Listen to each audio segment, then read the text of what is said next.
But anyway, ngayon pong gabing ito, ay tayo po'y mag-aaral muli ng salita ng Diyos. At napakahalaga po ng ating pong paksa ngayong gabi sapagkat ako po'y habang nagbabasa ng mga mensahe o ng mga balita ay nakikita ko po ang maraming bagay patungkol po sa mga bagay na negatibo kung ating pong titingnan sa buhay po ng tao. Marahil po ay ganyan din ang inyong nararamdaman. Kaya ngayon pong gabing ito ay binigay po ng Panginoon ng isa pong aralin, when all else fails. When all else fails, or when all things fail, all men forsook me. I pray God that it may not be laid to their charge, notwithstanding the Lord stood with me and strengthened me, that by the preaching might be fully known, and that all the Gentiles might hear. And I was delivered out of the mouth of the lion, deliver me from every evil work, and will preserve me unto his heavenly kingdom, to whom be glory forever and ever. Amen. Ngayon pong gabing ito ay nais ko pong ating tunghayan ng ilang pong mga katotohanan mula po rito sa ating pong binasang mga talata sa Biblia. Alam po ninyo mga kapatid, ngayon pong panahong ito nakikita po natin, kahit dito sa ating pong technology, nakita po natin na every day it seems that there's a lot of things that are failing. At nakikita po natin mga kapatid, nagsimula po ng community quarantine ang Luzon hanggang sa naging enhanced community quarantine, and we have seen that businesses have closed down. Makikita po natin mga kapatid that people were commanded to stay at home, at yan po ang dahilan kung bakit po tayo ngayon ay nasa sa ating mga bahay-bahay at hindi po tayo makapunta sa ating mga simbahan, because even the churches were forced to close because of the problem, because of the crisis. At makikita po natin not only our churches but even schools are closed. At makikita po natin even our government agencies, ang marami po sa kanila ay closed, at ang inaasikaso po ay ang problema ng ating pong bayan. At nais ko pong makita mga kapatid na probably ikaw ay isa nito na natatanong, pasaan baga ang ating bayan o pasaan baga ang ating kapanahunan? Ano mangyayari bukas? At ano pa ang kasunod dito? What's next? At ang ating pong mundo, makikita po natin paliit ng paliit. Hanggang sa ngayon, tayo po'y nakakulong sa ating mga tahanan. Ang iba po ay kating-kati ang paa papunta sa iba't ibang mga lugar. At nag-iisip na kung pasaan silang unang puntahan kapag katapos ng lockdown na ito. At alam po niyo mga kapatid, ito po'y problema ng bawat tao, hindi lamang po rito sa Pilipinas, maging sa buong mundo. At makikita po natin napakaraming nilikhang problema. Ang iba po ay nawalan ng trabaho. Ang iba po ay nawalan ng pinagkakakitaan. Ang iba po ay walang maibili ng pagkain. Ang iba po ay naghahanap po kung anong pwede nilang gawin upang masolusyonan ang marami ng problema. Pero ngayon pong gabing ito, nais ko pong makita mga kapatid, kung meron pong isa na pwede pong makapagsabi ng kanya pong na masasabi po natin na siya po'y qualified na magsabi ng tungkol sa mga bagay nito, wala pong iba kundi sa Apostol Pablo, sapagkat makikita natin sa ating pong talatang binasa, sabi ni Apostol Pablo ay ganito, sabi po sa verse 16, at my first answer, no man sulatan. Napakarami pong hinarap ni Apostol Pablo na mga problema ng pagsubok, ng kasakitan, na sabi po niya rito sa 2 Corinthians chapter 11 verse 23 ganito, are they ministers of Christ? I speak as a fool. I am more in labors more abundant, in strife above measure, in prisons more frequent, in debts of the Jews 5 times receive I 40 stripes, save one. Thrice I was beaten with rods. Once was I stoned. Thrice I suffered shipwreck. A night and a day I have been in the deep. In journeying often, in perils of waters, in perils of robbers, in perils of mine own countrymen, in perils by the heathen, in perils in the city, in perils in the wilderness, in perils in the sea, in perils among false brethren, in weariness and painfulness, in watchings often, in hunger and thirst, and in fasting, often in cold and nakedness. Makikita po natin, naranasan pong lahat ni Apostol Pablo ang kahirapang ito. Naranasan niya ang kagutuman, naranasan niya ang kasakitan, naranasan niya ang delikadong buhay laban sa kanyang mga bababayan, sa kanyang lugar. At makikita po natin, tinis po niya napakaraming hampas at pasakit sa buhay niya dahilan ni Kristo.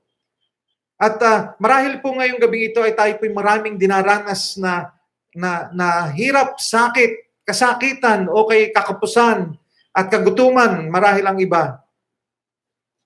At nais ko po makita ng mga kapatid na ito po, nung sulatin ni Apostol Pablo, ito pong 2 Timoteo Kapitulo 4, makikita po natin ito po pagkatapos na kanyang masulat, ay makikita po natin na sumunod na sa kanya ay kamatayan. Pero bago po,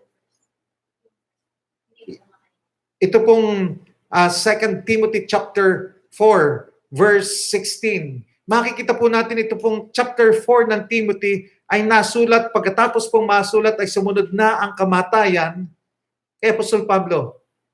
Kaya ngayon pong gabing ito na, crisis comes beyond all mortal health. Makikita po natin na dumadating po ang krisis sa buhay ng tao, lampas doon sa kakayahan ng ibang tao na tayo po'y matulungan.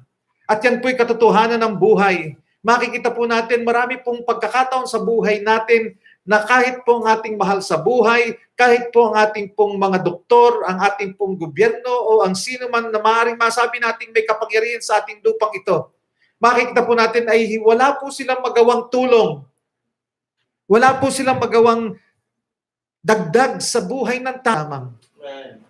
Makikita po natin, mga kapatid, una pong bagay, makikita natin ang salapi, ang lahat ng salapi, all money and material things will fail. That's right.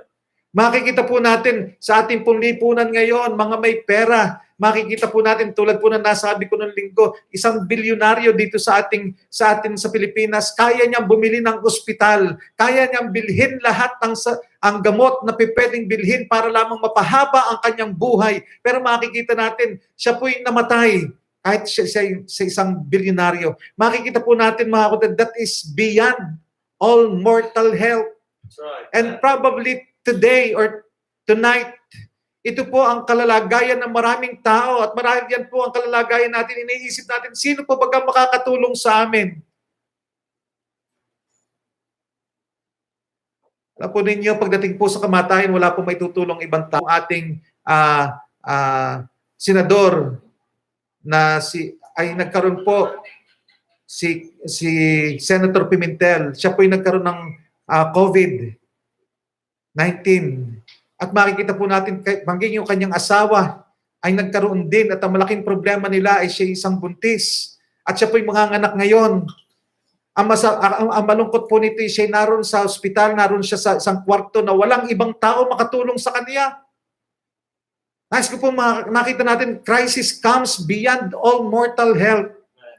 Makikita po natin sa banal na kasulatan, meron po isang babae dito. Nais ko po basahin ito sapagkat makikita po natin ito po ang sitwasyon ng iba sa atin o sitwasyon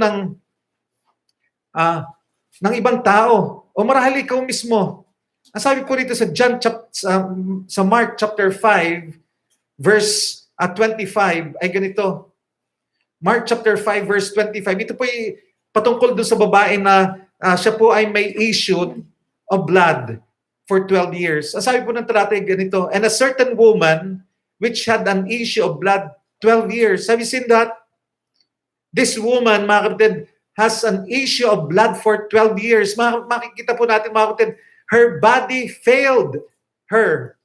Yung po kanyang katawan, ang babaeng ito ay it failed her. Ito po'y hindi nakatulong sa kanya for 12 years. Not only that, ang sabi po ng talata, and had suffered many things of many physicians. Hindi po siya natulungan ng doktor. At hindi lamang po yan, her physician failed. Makikita natin mga kapatid, ang sabi ng talata, and had spent all that she had. Nagastos po, naubos lahat. Her money failed. At ang sabi po ng talata ay ganito, and was nothing bettered, but rather grew worse. Yung kanyang kalalagayan sa kanyang pagsisikap na mapagaling yung kanyang sakit na 12 na niyang tinitiis, 12 taon niyang tinitiis, sinikap niyang magpatingin sa doktor, sinikap niyang bilhin ang lahat ng gamot na pwede niyang bilhin, at ang sabi ng talata ay naubos ang kanyang lahat na salapi. Pero ang sabi ng talata ay higit pang humigit ang kanyang sakit, hindi siya gumaling. As kung makita, money fails, material fails. Man. If you will trust your money, it will fail you one day. That's right, man. If your possession, if you will trust your possession, one day it will fail you. Even your jobs will fail you. Even our government can fail us. Kaya nga sabi ng isang nabasa ko, sabi ng isang taong gobyerno, sabi niya, wag na kayong umasa muna sa gobyerno, mangutang muna kayo para lang mabigyan ng solusyon kaagad yung inyong problema, sapagkat kung aantayin pa natin ang gobyerno, baka hindi na umabot sa inyo. Marami sa atin umaasa lang sa gobyerno. Sana po'y tayong magsikap ng ating paghanap buhay. Sabi po ng talata, mga kapatid, itong si Apostol Pablo, kung yung babasahin, babalik po natin ang ating talata sa 2 Timothy chapter 4, verse 10. Ang sabi po ng talata ay ganito, for Demas hath forsaken me, having loved this present world. Makikita natin, even your co-workers, Demas was his co-worker. Ito pong si Demas, katrabaho ni Apostol Pablo, kasama niya sa gawain, isang masipag na manggagawa ng Panginoon. Pero isang araw siya'y umalis at minahal ang mundong ito. People, sabi po sa verse 14, Alexander the coppersmith did me much evil, and the Lord reward him according to his work, of whom be thou ware also, for he hath greatly withstood our words. Ito pong si Alexander, makikita natin, kanya pong iniwanan, hindi lang iniwanan, gumawa ng masama, at hindi lang gumawa ng masama, nagsalita pa ng masama laban kay Apostol Pablo. People will fail you. And not only people will fail you, mga kapatid, pansinin po niyo, sabi sa 2 Timothy chapter 4, verse 16, at my first answer, no man stood with me, but all men forsook me. His friends, these friends, forsook him. Iniwanan siya ng kanyang mga mahal na kaibigan. Hindi lamang kaibigan, marahil ang kanyang mga magulang, hindi lang ng mga kanya, stand with you. That's right, man.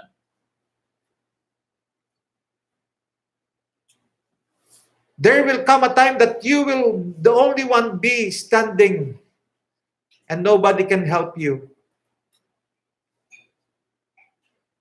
As ko sabihin, mga kapatid, when death comes, everybody can fail you. And they will fail you. And the sad thing is this, even your own body will fail you. Yung iyong katawan mismo ay hindi makakatulong sa iyo. Makikita natin, mga kapatid, behind all of Apostle Paul's service to the Lord, behind all of the things that Apostle was able to do to those people, mga kapatid, makikita natin, they were not able to help him, but the thing is, you will notice, though he suffered, he never questioned God. Man. Alam niyo, marami po sa atin, meron po tayong tiniis, may mga natulungan tayo, may mga tao tayong inakay, biniyaan, pero minsan sinusurot natin sila. Minsan tinatanong natin, Diyos ko, bakit po? Ako po na may naglingkod sa iyo. Diyos ko, ako po na may nagtapat sa iyo, bakit po nangyari sa amin ito? Diyos ko, ako na may gumawa ng iyong pinagagawa, bakit nangyari? Makikita po natin si Apostol Pablo, nangyari ang lahat ng bagay nito sa likod ng lahat na siya'y naglingkod sa Diyos. Sa likod ng siya'y nagtapat sa Diyos. Sa likod na ginawa niya kung anong nais ng Diyos sa buhay niya. pero kailanman hindi niya tinanong ang Diyos. Nasabi po niya sa 1 Timothy chapter 6 verse 7, "For we brought nothing into this world, and it is certain we can carry nothing out." Hindi po niya sinurot o hindi po niya tinanong, Diyos ko, bakit? Marami sa atin marahil ngayon nagtatanong, bakit? Ba't hindi natin tanong, God, what? What, Lord? Not why, Lord. He did not even blame others for all the suffering he experienced. Yan sabi po ng verse 16, "At my first answer, no man stood with me, but all men forsook me. I pray God that it may not be laid to their charge." Hindi po niya sinurot yung iba. Hindi niya sinabing siya may dahilan. Sila ang dahilan kung bakit ako nagkaganito. Marami sa atin, wala na tayong ginawa kundi sinisi natin ng ibang tao, sinisi natin ating mga magulang, sinisi natin ating mga kapatid, sinisi natin ating mga kaibigan. Sila ang dahilan, hindi na natin nakita na tayo ang dahilan.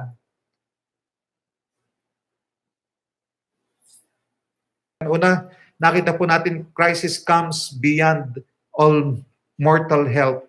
Pangalawa pong gusto ko pong makita natin, sabi po sa verse 17, look at this. "Notwithstanding, the Lord stood with me." Pansinin po ninyo mga kapatid. "Notwithstanding, the Lord stood with me and strengthened me." Have you seen that? And strengthened me. In spite of the fact that people left him and nobody stood with him, but you will notice God stood with Apostle Paul. Tumayo ang Panginoon. Alam po ninyo, kung meron po pinakamagandang tatayong kasama natin, ayun pong ating Diyos sa pinaglilingkuran. Maaaring tayo iwanan ng tao, pero isang bagay ang nais ko pong ipaalala sa atin, hindi tayo iiwanan ng Diyos. That's right. Na ating pinaglilingkuran. Ang sabi ni Apostol Pablo, "Notwithstanding, the Lord stood with me." And this time, mga kapatid, ngayon po mga panahong ito ng krisis, nais ko po sabihin, marahil nararanasan at nararamdaman natin at tila po baga tayo nag-iisa, gusto ko sabihin sa inyo, hindi ka iniiwanan ng Panginoon. The Lord is with you. And not only that we can see that the Lord is with us, God can give you a reprieve. Ano ibig sabihin ng reprieve? Ang ibig sabihin po ng reprieve ay cancel or postpone. God can give you a postponement. Ano ang sinasabi ko? Alam niyo, makikita po natin, Paul received actual reprieve or postponement from the Lord. Yan po yung makikita natin mga kapatid sa Acts chapter 23 verse 11. Pansinin po ninyo, Acts 23 verse 11. Si Apostol Pablo po sa lagay pong ito ay dapat po siya pinagpaplanuhang patayin. Siya po'y pinagpaplanuhang patayin ng mga Hudyo. Gusto na siyang tapusin ng mga Pariseyo at ng mga Sadduceyo. Pero sabi po ng 11 ay ganito, Acts chapter 23 verse 11, look at this. "And the night following, the Lord stood by him." I like that. The Lord stood by him that night. And tonight, I would like to tell you tonight that God is standing with you, beside you. Ano sabi ng talata? "And said, be of good cheer, Paul, as thou hast testified of me in Jerusalem, so must thou bear witness also at Rome." Have you seen that? Napakabuti ng Panginoon. Sa likod ng kanyang paglilingkod, sa likod ng siya po ay gumagawa ng kalooban ng Diyos sa buhay niya, makikita po natin na ang Diyos ay hindi nagpabaya bagamat ang tao ay may planong masama sa buhay niya. Paul received po sa Acts chapter 27 another thing. Ito po si Apostol Pablo dinala papunta po kay Caesar, papuntang Rome. At makikita po natin habang sila po natin sa Acts chapter 27 verse 14, ang sabi ng talata ay dumating ang bagyo. But not long after there arose against it a tempestuous wind called Euroclydon. Tempestuous wind. Malakas na bagyo. Nasa kalagitnaan sila. At dahil doon, sabi po sa verse 20, "And when neither sun nor stars in many days appeared, and no small tempest lay on us, all hope that we should be saved was then taken away. Yung pong lahat ng pag-asa nila doon sa gitna ng bagyong yun ay nawala na. Bakit? Sapagkat naramnasan nila ang matinding bagyo na sila'y dinuduyan doon sa barko at ang barko ay halos magkasira-sira. Pero ano po sabi ni Apostol Pablo sa verse 21? But after long abstinence, Paul stood forth in the midst of them and said, Sirs, ye should have hearkened unto me. Sana kayo nakinig sa akin. Bago pa tayo umalis, ang sabi ko, huwag tayong umalis. Pero sabi nila, hindi. Sila yung umalis. And not have loosed from Crete, and to have gained this harm and loss. And now I exhort you to be of good cheer. Can you imagine? They are in the middle of the storm. And Apostle Paul said, and it seems that they lost all their hope. Sabi ng talata, nawala na yung lahat ng pag-asa na sila'y mabubuhay pa. Pero sabi ng Apostol Pablo, be of good cheer. Alam niyo mga kapatid, sa ating po dinaranas na ito, minsan ay nawawala yung ating katuwaan, minsan ay nawawala yung ating pag-asa.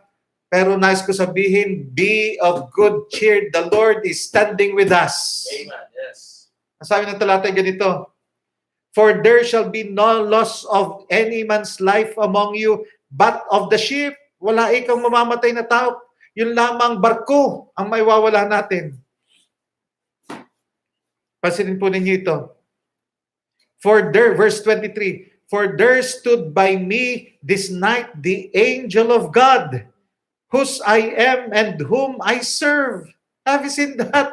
Oh my, I like that verse. Salamat sa Panginoon sapagkat meron siyang anghel na sinusugo para sa kanyang mga anak. Ang sabi ng talata, saying, fear not, Paul, thou must be brought before Caesar, and lo, God hath given thee all them that sail with thee. For wherefore, sirs, be of good cheer, for I believe God that it shall be even as it was told me. God gave Apostle Paul a reprieve. Sa panahong wala ng pag-asa, God can give you a reprieve. But notice this. Apostle Paul was given a reprieve when he was serving the Lord. Amen. Napospone ang kamatayan ni Apostol Pablo. Bakit? Sapagkat siya naglilingkod sa Panginoon. Nais ko sabihin sa mga kapwa, bakit? Sapagkat kung meron pang Diyos ipinagagawa sa atin, hindi niya kukunin ang bawat isa sa atin. Amen. Pero kung wala na tayong ginagawa sa Kanya, nais ko sabihin, pwedeng gawin ng Diyos. Kuhanin ang buhay na yan. Nasabi po mga kapatid, sa Acts chapter 23 verse 11, sabi ng talata, be of good cheer, Paul, for as thou hast testified of me in Jerusalem, so must thou bear witness also at Rome. Acts chapter 23 verse 11. Acts 23 verse 11, be of good cheer, Paul, for as thou hast testified of me in Jerusalem, so must thou bear witness also at Rome. And even the Jews were trying to kill Apostle Paul, and that time they can kill Apostle Paul anytime. But because Apostle Paul was serving God, God said, no, Paul, they cannot touch you. They cannot touch you until you finish your job, until you finish your service, until you finish witnessing to the people about me. Folks, mga kapatid, nais kong hamunin tayo po'y huwag tumigil sa pagbabahagi ng salita ng Diyos at man tayo nadoon. At ang Diyos ay nag-iingat sa atin. Si Hezekiah, if you remember King Hezekiah in 2 Kings chapter 20 verse 5 and 6, we don't have much time. We can see that the Lord extended the life of Hezekiah for another 15 years. Nais ko sabihin mga kapatid, ulitin ko po, reprieve comes to God, to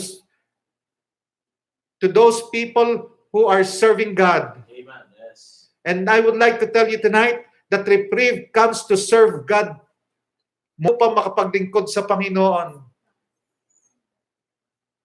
Not only that, if you remember the life of Lazarus, the very reason, we all know that God gave a reprieve for Lazarus. Si Lazarus patay na, namamaho na, pero siya binuhay pa ng Panginoon. Makikita natin ang dahilan. Sabi po sa John 11:4, This is for the glory of God. Amen. The reason why God is giving us a reprieve so that this is not for you, this is for the glory of God. Naalala ko na ako po yung atakihin sa puso. For 34 hours, I've been having a heart attack. That's what the doctor told me. Yung iba, minuto lang patay na. Ako, 34 hours inaatake sa puso. God gave me a reprieve. Amen. Sabi ng talata, for the glory of God, that the Son of God might be glorified thereby. Para maluwalhati, para sa iyo. Amen. Marami sa atin nabubuhay para sa sarili na lamang natin. Nabubuhay tayo para lang tayo kumain. Nabubuhay na lamang tayo para tayo makapag-aral, para tayo makapagtrabaho. Nais ko sabihin, mga kapatid, kaya tayo binigyan ng buhay ay upang ipaglingkod natin sa ating Panginoon. Pangatlo at katapusan. Una po, nakita po natin, crisis comes beyond all mortal help. Number two, not only that crisis comes beyond all mortal help, God can give you a reprieve. This time, mga kapatid, of crisis, this time of trouble, God can give you a reprieve. Number three, look at verse 18. And the Lord shall deliver me from every evil. 2 Timothy chapter, Apostle Paul was delivered in the mouth of the lion in 2 Timothy chapter 4 verse 17. Notwithstanding, the Lord stood with me and strengthened me, that by me the preaching might be fully known, and that all the Gentiles might hear. And I was delivered out of the mouth of the lion. Have you seen that? He was delivered from the mouth of the lion so that the Gentiles might be able to hear the gospel of the Lord Jesus Christ. Amen. That's the very purpose why we are living. For others to hear the gospel. That's the reason why we have the church, the Batangas Christ Baptist Church, for others to hear about the Lord Jesus Christ. And that is our work. Amen. Yes. Even in the midst of crisis. Pangatlo po, and the Lord shall deliver me from every evil work and will preserve me unto this heavenly kingdom, to whom be glory forever and ever. Pansinin po ninyo ito, mga kapatid. Pangatlo po, listen to this. Time will come, there will be no mortal help and no reprieve. Darating po ang araw, hindi na po tayo matutulungan ng kahit na sino, at hindi lamang ng kahit na sino, gusto ko sabihin, wala na ring reprieve. Amen. Wala na extension. This time, Paul was facing death. There will be no more reprieve. Bakit nasabi po niya sa verse 6 ng chapter 4 ng 2 Timothy chapter 4 verse 6, for I am now ready to be offered, and the time of my departure is at hand. There will be no more reprieve. Pansinin po ninyo ito. Life ultimately comes down to death, and that will happen to each and every one of us. It will happen to each and every one of us. That question is, I don't know when will it be. Hindi ko alam kung kailan mangyayari ito sa atin, pero isang araw lahat naman tayo, may nauna lang. Pero gusto ko sabihin, mga kapatid, that death is sure. Death is sure. It can come anytime.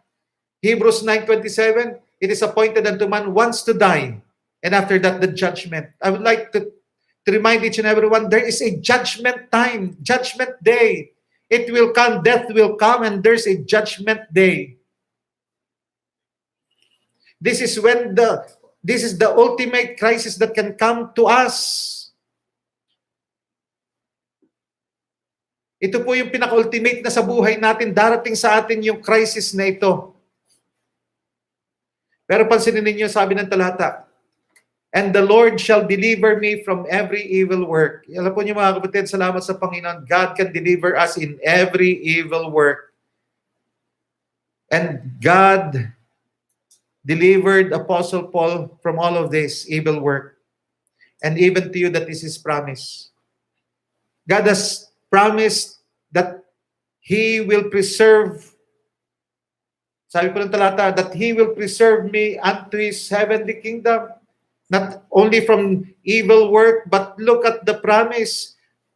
to Apostle Paul of the Lord that God will preserve him unto His heavenly kingdom. Hindi po ba ganyan ang ating pag-asa? Hindi dahilan sa tayo mabuti, maganda ang maging mabuti. Hindi dahilan sa tayo may relihiyon, maganda ang may relihiyon.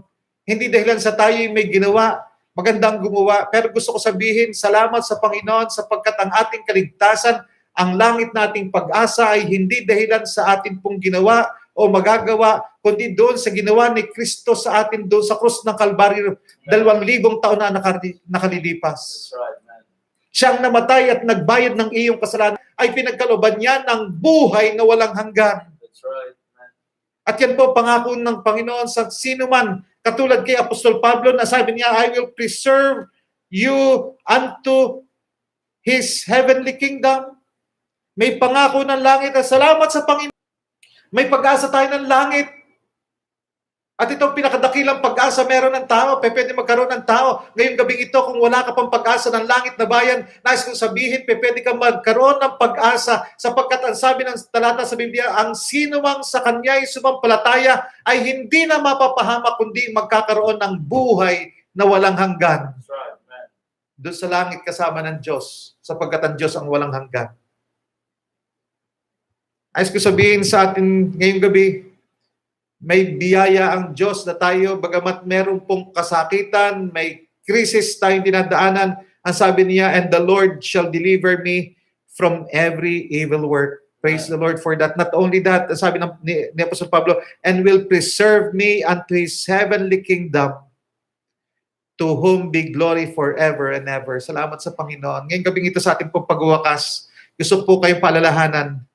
Kung dumating sa atin ang krisis, kung dumating sa atin yung reprieve, o kung dumating yung dulo ng buhay natin, wala nang lahat magagawa, sino kaya ang tatayong kasama natin? Nais ko sabihin, tayo po'y mabibigo kung ibang tao ang ating aasahan. Pero salamat sa Panginoon. Bakit? Sapagkat ang Panginoon siyang tumatayong kasama natin. At ang sabi niya sa Hebrews 13:5, I will never leave thee, nor forsake thee. Amen. Sabi ni Haring David, dakilang hari, sabi po niya sa Psalms 23 verse 6 or verse of the shadow of death, I will fear no evil, for thou art with me. Thy rod and thy staff, they comfort me. Sabi ni Haring David, I will fear no evil, for thou art with me. Mga kapatid, mga kasama, gusto ko sabihin, marahil nakakatakot po ang ating panahon, the Lord is with us. Amen. Yes. Pag po nating kaliwatan, He is standing with us. And most especially when we are serving Him, God will lengthen our days. Amen. Katulad ni Apostle Pablo, that night he stood with Apostle Paul at ang sabi niya, you will go to Rome. You will not die here. You will go to Rome. Nais ko sabihin sa ating mga kapatid, let us keep on serving the Lord. Let us keep on serving the Lord. God can lengthen our days. The Lord had already lengthened my days. I should have been dead 10 years ago. I should have been dead 10 years ago. But I thank God, God gave me a reprieve. Amen. And tonight, probably, you're worrying too much. God can give you a reprieve. That's right. God is standing with you. And He was the one who promised, I will never leave you, nor forsake you. Amen. Kung sa ating po mga nanonood ngayong gabing ito, kung meron po kayong katanungan, nawa po kami po naririto, pwede po kayo mag-message sa amin sa Batangas Christ Baptist Church. Ang telephone po namin ay 09228-374724. Kung ikaw ay hindi patiyak ng langit, kung ikay mamatay, hindi mo alam kung ikay pupunta sa langit, mahal ka ng Panginoon. Nais ka niyang pumunta doon sa langit na bayan. Amen. Tanggapin mo siya bilang iyong Panginoon at tagapagligtas. Kung nais mo ng kausap, narito po kami. Ulitin ko po ang telepono namin. 09228-374724. Nais po namin kayong panalangin. Nais po namin kayong tulungan. Nais po namin kayong magabayan. Ipakita sa liwanag po ng banal na kasulatan kung paano ang tao pupunta sa langit. Amen. Tayo po'y manalangin.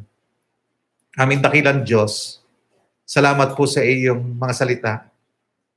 Panginoon, everything can fail. But we thank you, Lord, because you are always there for us.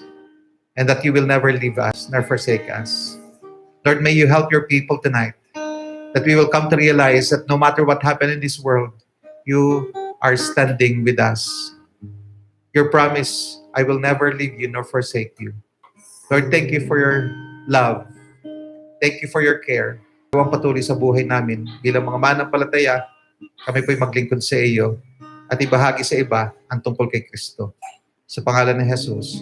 Amen. At amen. Ngayon pong gabing ito, kung kayo po'y may mga prayer request, inyo pong i-message sa atin at tayo po ay mananalangin. Kami po rito ay mananalangin. At pero tayo po'y magpo-close na sa pamamagitan ng isang awit. Bago po tayo mag-close, of course, hindi po kompleto ang ating pong service without the offering. And tonight we will get our offering as we sing our last song tonight. And I would like to call our si Melody pala, aawit. Bago po tayo magtapos, siya po ang aawit para sa closing. At tayo po'y manalangin para sa ating offering. Si Melody po'y pakinggan ninyo. Maganda po itong kanyang aawitin habang kinukuha po natin ng ating offering at closing song na rin. At tayo po'y manalangin. Salamat po, dakilang Diyos, sa mensahe na aming napakinggan. Kayo po magpala sa aming palagi. Tulungan po niyo kami magtiwala sa iyo. Panginoon, salamat po sa kaloob. Amin pong kukunin ngayong gabi, pagpalain po ninyo. Ito aming salamat talangin sa pangalan ni Jesus. Amen. Amen.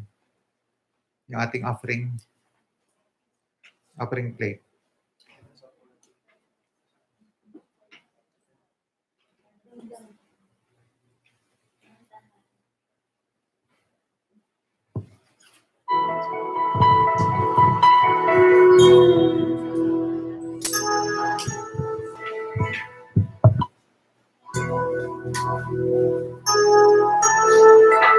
Mike.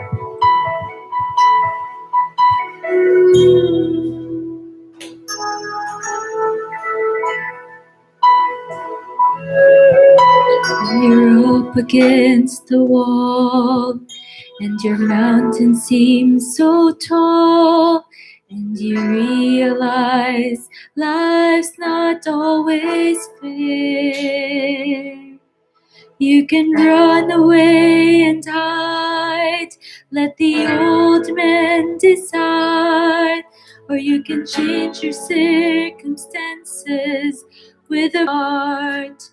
Praise His name when you have a broken heart. Just raise your hands and say, Lord, you're all I need. You're everything to me, and He'll take the pain away. Lord, praise His name when you feel you can't go on. Just raise your hand. Greater is He that is within me. You can praise the hurt away.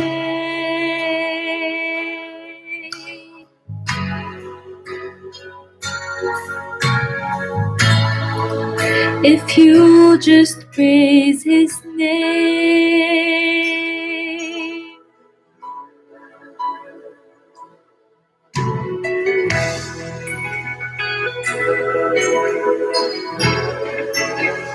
Oh, you can overcome by the blood of the Lamb and by the word of your testimony. You'll see the darkness go as your faith begins to grow. You're not alone, so how can you be lonely? When everything falls apart, praise His name. When you have a broken heart, just raise your hands and say, Lord, you're all I need. You're everything to me, and He'll take the pain away.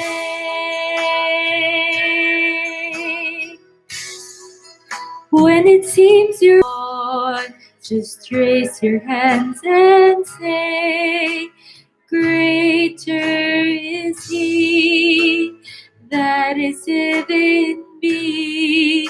You can praise the hurt away.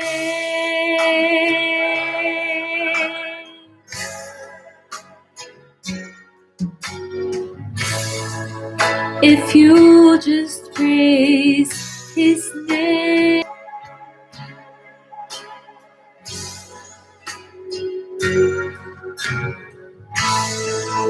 If you just praise His name.